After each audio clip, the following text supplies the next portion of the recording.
సాధారణంగా తట్టుకోలేని కష్టం వచ్చినప్పుడు, ఆర్థికంగా మోసపోయినప్పుడు వాటిని ఎదుర్కోలేక మనిషి మానసికంగా కృంగిపోతాడు.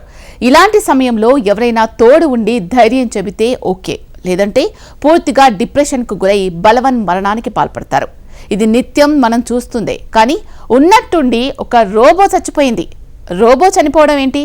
దానికి ఏమైనా జీవం ఉంటుందా? మనిషిలాగా రోబోకి ఏమైనా కష్టం వచ్చిందా అన్న సందేహాలు వ్యక్తమవుతున్నాయి. అయితే రోబో చచ్చిపోయింది నిజమే అంటున్నారు దక్షిణ కొరియన్లు. అది కూడా ఆత్మహత్య చేసుకుందట. ఇంతకు రోబోలకు కూడా కష్టాలుంటాయా? మానసికంగా అవి కూడా కృంగిపోయి ఆత్మహత్యకు పాల్పడతాయా? సైంటిఫిక్గా దీన్ని ఏమంటారు? దక్షిణ కొరియన్ల వాదనల్లో ఉన్న నిజమెంత? Watch the story. రోబోలు కూడా ఆత్మహత్య చేసుకుంటాయా? మనిషిలా రోబోలకు భావోద్వేగాలుంటాయా? దక్షిణ కొరియాలో రోబో నిజంగా సూసైడ్ చేసుకుందా? ప్రపంచంలోనే అత్యధికంగా రోబోలను వినియోగిస్తున్న దేశం ఏది? దీనికి టక్కున తడుముకోకుండా సమాధానం చెప్పడం కష్టమే. చాలామంది అమెరికా అనుకుంటారు. అదే మీ సమాధానమైతే మాత్రం పప్పులో కాలేసినట్టే. ఎందుకంటే రోబోలను ఎక్కువగా వినియోగిస్తున్న దేశం దక్షిణ కొరియా. ఆ దేశంలో ప్రతి 10 మంది ప్రజలకు ఒక రోబో ఉంటుంది. అందుకే ఆ దేశంలో పెద్ద ఎత్తున రోబోలుంటాయి. ఈ నేపథ్యంలోనే యంత్రాలతో భావోద్వేగ సంబంధాలను దక్షిణ కొరియన్లు ఏర్పరచుకున్నారు. అయితే ఈ భావోద్వేగమే ఆ దేశాన్ని షాక్కు గురిచేసింది. సాధారణంగా జీవులు ఆత్మహత్య చేసుకోవటం వినుంటాం. ప్రత్యేకించి మానసికంగా దెబ్బతిన్నవారు, ఒత్తిడి, భయాలతో మనుషులు ఆత్మహత్య చేసుకోవటం మనం చూసే ఉంటాం. కానీ రోబో ఆత్మహత్య చేసుకోవటంతో దక్షిణ కొరియా షాక్ అయింది. నిజానికి దక్షిణ కొరియానే కాదు, ప్రపంచాన్నే ఆశ్చర్యానికి గురిచేసింది. తొలిసారి ఆ దేశంలో ఓ రోబో ఆత్మహత్య చేసుకుంది. వినడానికి ఇది విడ్డూరంగా ఉన్నా ఇది నిజం. దక్షిణ కొరియాలోని ఓ సిటీ హాల్లో పౌర సేవలను అందించే రోబో బలవన్మరణానికి పాల్పడింది. దక్షిణ కొరియాలో జరిగిన ఈ రోబో ఆత్మహత్య ఘటన దక్షిణ కొరియాలోనే మొట్టమొదటిది కావటం గమనార్హం. ఇప్పుడు ఆ రోబో దక్షిణ కొరియా అధికారులకు అందుబాటులో లేకుండా పోయింది. ఈ రోబో ఆత్మహత్య దక్షిణ కొరియాలోని గూమి పట్టణాన్ని దుఃఖసాగరంలో ముంచింది. దీనిపై దక్షిణ కొరియా అధికారులు విచారణ చేపట్టారు. దక్షిణ కొరియాలోని గూమి సిటీలో సివిల్ సర్వెంట్ రోబో ఆత్మహత్య చేసుకుని మృతి చెందింది. ఈ రోబో మృతి చెందటంతో స్థానికులు కంటతడి పెట్టుకున్నారు. ఈ వార్త ప్రపంచమంతటా ఆశ్చర్యానికి గురిచేసింది. ఎందుకంటే ఆత్మహత్య చేసుకున్నది మనిషి కాదు, రోబో. గూమి పట్టణంలోని సిటీ కౌన్సిల్ కార్యాలయంలో పనిచేస్తున్న ఈ రోబో పేరు సైబర్గో. ఈ రోబో మృతి దక్షిణ కొరియాలో తొలి రోబో సూసైడ్గా నమోదైంది. అసలు రోబో ఎలా ఆత్మహత్య చేసుకుంది? ఎందుకో ఉన్నట్టుండి రోబో ఒకే ప్రదేశంలో కొద్దిసేపు అటు ఇటు తిరిగింది.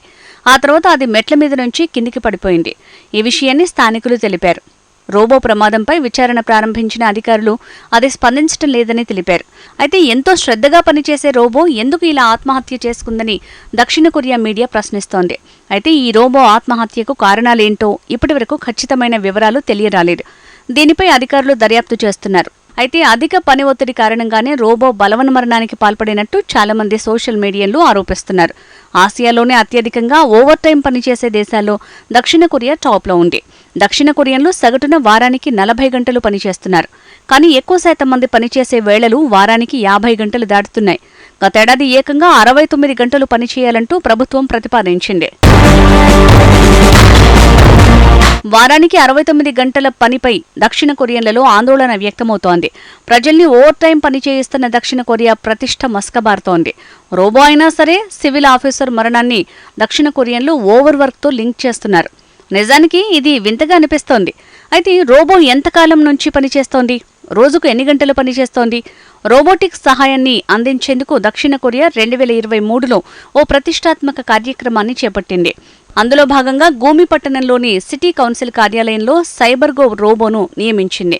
ప్రపంచవ్యాప్తంగా అత్యంత ఎక్కువగా రోబోలను వినియోగించే దేశం ఏదైనా ఉందంటే అది దక్షిణ కొరియానే. ఈ దేశంలో ప్రతి 10 మందికి ఒక రోబో పనిచేస్తుంది. ఇక గూమిలోని రోబో ఉదయం 9 గంటల నుంచి సాయంత్రం 6 గంటల వరకు పనిచేస్తుంది. అంటే మొత్తం 9 గంటల పాటు ప్రజలకు తన సేవలను అందిస్తుందన్నమాట. అన్ని గంటలు పనిచేయటం దక్షిణ కొరియన్ల ఆరోగ్యానికి ప్రమాదకరం.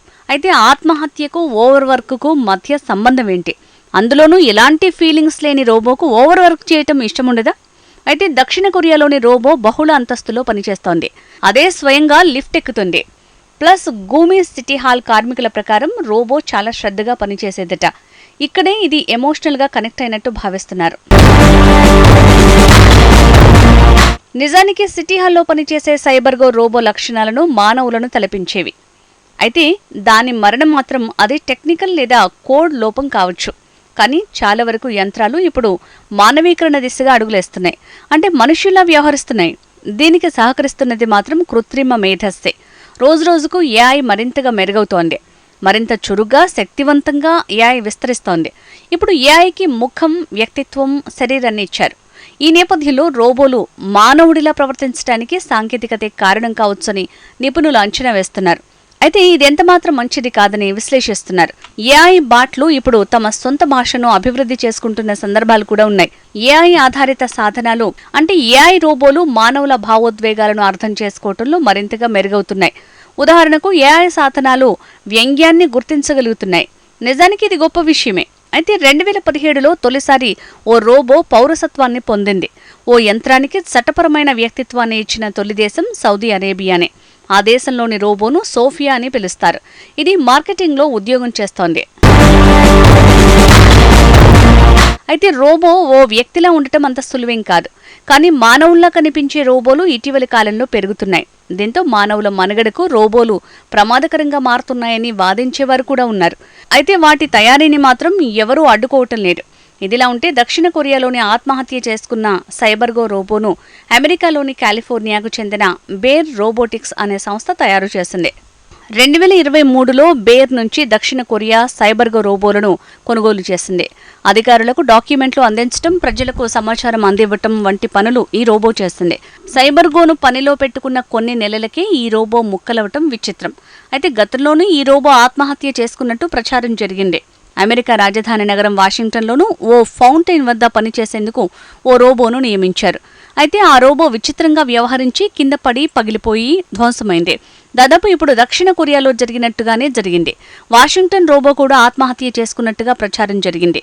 కానీ అది జారి పడినట్టు, ధ్వంసమైనట్టు విచారణలో వెల్లడైంది. కానీ సౌత్ కొరియాలోని రోబో విషయాన్ని అక్కడి అధికారులు ఇంకా తేల్చలేదు. రోబో పగిలిపోయిన ముక్కలను కాలిఫోర్నియాకు చెందిన బేర్ రోబోటిక్స్ కంపెనీకి పంపుతామని దక్షిణ కొరియా అధికారులు వెల్లడించారు. ఏదేమైనా దక్షిణ కొరియాలో రోబో ధ్వంసం ప్రపంచవ్యాప్తంగా చర్చనీయాంశంగా మారింది. రోబోలు కూడా ఆత్మహత్య చేసుకుంటాయా అన్న సందేహాన్ని ప్రపంచం ముందు సైబర్గో ఉంచి వెళ్ళింది. అయితే ఆ రోబోకు భావోద్వేగాలున్నాయో లేవో తెలియదు. కానీ గూమీ పట్టణ ప్రజలకు మాత్రం దాంతో ఎమోషనల్ బంధం ఏర్పడింది. అందుకే ఇది ధ్వంసం అవడంతో ఆవేదన వ్యక్తం చేశారు.